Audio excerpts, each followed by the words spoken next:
ঈদ তো তখনই সুন্দর ছিল যখন বুঝতাম না জীবনের মানে কি, যখন মনে করতাম দিনের অর্ধেক সময় না খেয়ে থাকলে 2 দিনে একটা রোজা হয়ে যায়।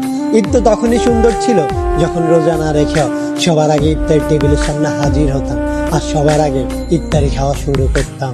ঈদ তো তখনই সুন্দর ছিল যখন ঈদের নতুন জামা কাপড় কিনে দেওয়ার জন্য আব্বু আম্মুর কাছে কান্নাকাটি করতাম আর মনে করতাম কেউ ঈদের নতুন জামা কাপড় দেখে ফেললেই হয়তো ঈদ শেষ হয়ে যাবে।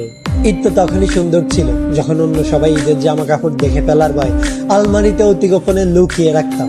ঈদ তো তখনই সুন্দর ছিল যখন ঈদের দিন সবার পা ধরে সালাম দিতাম আর সালামের জন্য দাঁড়িয়ে থাকতাম। ঈদ তো তখনই সুন্দর ছিল যখন বড়দের দেখতাম তারা কত জায়গায় ঘুরতে যায়, তাদের কত টাকা, আর ভাবতাম কবে জানি বড় হব আর তাদের মতো করে এত সুন্দর করে ঈদ পালন করব। হ্যাঁ, আজ বড় হয়েছে ঠিকই, পকেট ভর্তি আজ অনেক টাকা। ঈদ আজ ঠিকই আছে, কিন্তু হারিয়ে গেছে ছোটবেলায় কাটানো ঈদের সেই আনন্দময় মুহূর্তগুলো।